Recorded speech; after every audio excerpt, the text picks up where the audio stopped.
Толысып қалыпты деп салмақ қостыңыз ба? Қосқан жоқсыз ба? Кейбіреулер асып кетіпсің деп отыр. Солатындай маған білмеймін. Жоқ, жаққан ба дегеніміз ғой, енді тыныштыққа барып, жалпы эфирден кетіп қалып, тып-тыныш болып деп. Сол мүмкін сондай болған шығар. Сосын мен бүгін мынандай сұрақ қояйын деп жатырмын. Неке жүзігі бар ғой. Соны киіп көбінде ер адам тақпай жатады да. Соған қалай қарайсыз? Мысалы сіздің күйеуіңіз, мен тақпаймын, сен таға бер десе. Тағады ғой. Вариант жоқ ода. Вариант жоқ. Бірақ ана қыстағым келмейді да. Кейбір адамдар болып ештеңе таққысы келмейді. Сондай жағдай болса да білмеймін. Қалайсыз Нұржан, көңіл күйіңіз күшті ма бәрі? Мен бүгін мынандай сұрақ қойып жатырмын. Егер де сіздің келіншегіңіз болашақта неке жүзігін тақпаймын деп жатса, или кей сәтте тақпай қалып жатса, қалай қарайсыз? Тағу керек қой. Белгі ғой ол. Белгі ғой ол. Тағып жүру керек. Сіз өзіңіз тағып жүресіз? Мен тағып жүремін, бірақ ана баняға барғанда ұмытып кете беремін көп. Айтамын. Сондай кезде шешіп кетесіз? Ол да сондай бір ситуацияларға байланысты шешіп жүрсе? Шешіп жүруге болмайды. Болмайды. Ол маңызды ма сіз үшін? Мен үшін қатты маңызды. Тағып жүру керек. Бірақ өзіңіз басқа уақытта тағып жүресіз тоже, Тақпасам да болады. Әлде шешіп кететін уақытыңыз болады? Шешіп кететін уақыт. Мысалы, қыздармен танысып жүрмейсіз? Жоқ. Расул, қалайсыз, көңіл күйіңіз қалай? Расул, бүгін менде мынандай сұрақ болып тұр. Болашақта келіншегіңіз, неке жүзігін тақпай жатса, қалай қарайсыз? Шетпей ма? Мәссаған, сізден күтпедім. Жарайды. Өзіңіз ше? Оған ештеңе етпейді. Оған да ше? Адамның махаббаты, алдындағы ақ неке, сақинаға ғана. Демек, ол бір қатты, бір осындай болу керек, шешпеу керек деген дүние жоқ сіздің миыңызда, Айтып тұрмын, Алланың алдындағы ақ неке, бір-біріне деген сенімділік. Дейді енді Расул, мәссаған. Жастардың ойы осындай. Нешенші жылғысыз? 21-демін. 21-де. Неге жылғыңыз айтпайсыз, ұяласыз ба? 2004 жылғы. Бекзат, мен айтып жатырмын, болашақта енді келіншегіңіз болады ғой, сол кісі неке жүзігін тақпаймын деп жатса. Мысалы, бір ситуацияларға байланысты, немесе басқа бірдеңе таққысы келетін уақыт болады деген сияқты. Міндетті деп ойлаймын мен ше. Міндетті. Мысалы, Расул айтады, бастысы ақ некеміз болса, махаббатты ол нәрсе бір дәлелдемейді. Ол бұрындары шығаршы, қазір тағу керек деп ойлаймын.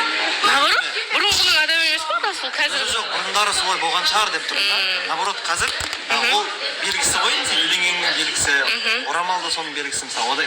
Орамал тағу міндет пе? Қолына жүзікті көретін болса, саған сен жаныңа жігіттер жақындамайды, қыздар жақындамайды. Орамал ше? Орамал тағу керек. Сіздің жаңа тауға шыққанда? Әдем болады ғой, сыртқа шыққан кезде орамал тағып жүрсе, әдем көрінеді да ол ше. Ол не қатып қалған нәрсе емес. Ред флаг болып бара жатқан сияқты.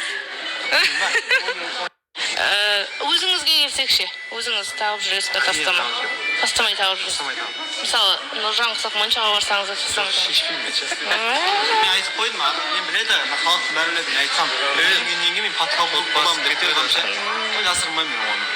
Қолым ісіп кетсе де тағып жүремін соны ше. Сондықтан ол да тағып жүру керек та. Аягөз, сіздің көңіл күйіңіз қалай? Өте жақсы, өздеріңіз қалайсыздар? Бүгін ұйқыңыз қанды ма? Күшті ұйықтадым. Бәсе көңіл күйіңіз жақсы болып тұр. Болашақта жолдасыңыз неке жүзігін тақпаймын деп жатса, қалай қарайсыз? Тағады. Оны тағады.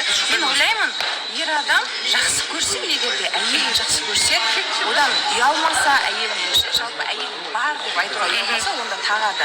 Сонда тақпайтындар әйелін жақсы көрмейді деп айтады. Жақсы көрмейді деп ойлаймын, потому что сыймайды, жақсы көрмейді. Өйткені әйел бар екен жастарды, сонымен өзгелермен жүреді көшеде, анау қиқу деп анандай жаман қыздармен жүреді. Сосын барып, шықпай енді алданады олар. Ойбай, айналайын жүреді. Соны айтамын. Бірақ жерге апарып тастадыңыз ғой. Өзіңіз ше, өзіңіз тағып жүрсіз. Тастамай тағып жүрсіз. Астана тағам ғой. Күйеуімді. Солай. Айбат мырза, мен сізге де осы сұрақты қояйын. Егер келіншегіңіз болашақта неке жүзігін тақпай ақ қояйын деп жатса, неке жүзігін тақпайын деп жатса, немесе бір кей кезде тақпай қалса, қалай қарайсыз? Ештеңе етпейді. Болады ғой ондай. Тақпай ақ қойсын, болмаса тақсын деген жоқ. Бірақ таққан абзал. А егер де ұмытылып кетіп жатса, тұра тұршы, музыканы үзіп өтіңіз. Жазып отырып қой. Не бұл? Қоғамдық орында бір шу болады. Сіздің сөзіңіз бізге не важно? Короче, тағу керек. Тағу керек па? Ұмытып кетіп жатса, ничего страшного. Бірақ мен тақпаймын.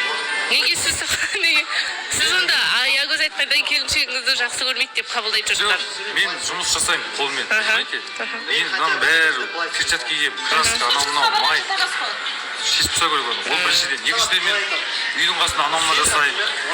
Спарклеймін, бір нәрсе істеймін, машина жөндеймін. Ол сынып. Иә. Барс мырза, сіз ше? Тағасыз ба неке жүзігін? Мен тағам, Тастамай тағасыз. Өзіме ұнайды негізі. Ұнайды. Келіншегіңіз сол тақпайын деп жатса, или бір ситуацияларға байланысты тақпай қалып жатса? Енді бұл жерде қараңыз, ситуация болғанда кейбіреуінің алтынға аллергия болды. Кей кезде Сақина мысалы кішкентай болып қалады. Салса сый, аяғы ауыр кездерде. Ондай болатын болса, ол алпараттан ештеңе жоқ. Мысалы, сіз алтын алып бердіңіз, алтынға аллергия болып, өмір бақи тақпай жүреді ма? Ондай болса, өмір бақи, қалай айтсам екен, ішімен жүреді, ондай болса, басына орамал тағып ішімен жүреді. Енді сіз кішкене может бриллиант алып бересіз оның орнына. Сөйтіп көрінеді ондай болса. Онда орамал тағып жүру керек болады, иә? Орамал. Орамал енді әр қыз баласына орамал деген керемет қой ол. Иә. Солай екен. Мариямның көңіл күйі қалай екен? Бүгін жақсы ұйықтап тұрдыңыз ба? Жоқ. Вообще білмеймін. Түсінбей кеттім. Ол негізі нормально, месқа дайындаламын деп күшті настроймен шығып келдім. Вообще болмайтын бұрынғы нәрсе шығып кетті. Түсінбей қалдым. Есіңізге түсті ма? Есіме түскенде түсті оны. Мен оны бірінші номер бердім деп те айтамын. Номер берген жоқпын, басқа номер берілді. Менің жасым емес. Енді қалған әңгімелер мен соны білемін, что ол до упучукка келіп кеткен балада, одан кейін упучук келді, упучуктан қайтардым, одан кейін мен үйге қайтып алып кеткен болдым. Жарайды, енді сұрақ, сіздің күйеуіңіз неке жүзігін тақпайын деп жатса? Тағады.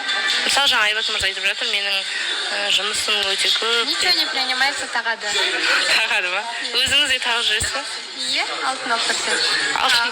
Күміс бір нәрсе это не принимается. Ринат мырзаның көңіл күйі қалай екен? Мен бүгін мынандай сұрақ қойып жатырмын неке жүзігі туралы. Сіз болашақта неке жүзігін тағасыз ба өзіңіз? Тағам. Бұған дейін таққансыз, иә? Негізі көп ер адамда тақпайды, соған сұрап жатқан ба? Келіншегіңіз бір ситуацияларға байланысты немесе бір тақпайын деп жатса, жалпы. Қалай қарайсыз? Тағуыма дейді. Мысалы, жастар айтып жатыр, ол бір неке жүзігі махаббатты бір дәлелдемейді, немесе бір басқа некеміз бар деген сияқты. Қате ойлайды ол. Неге екі жүректің қосылғаны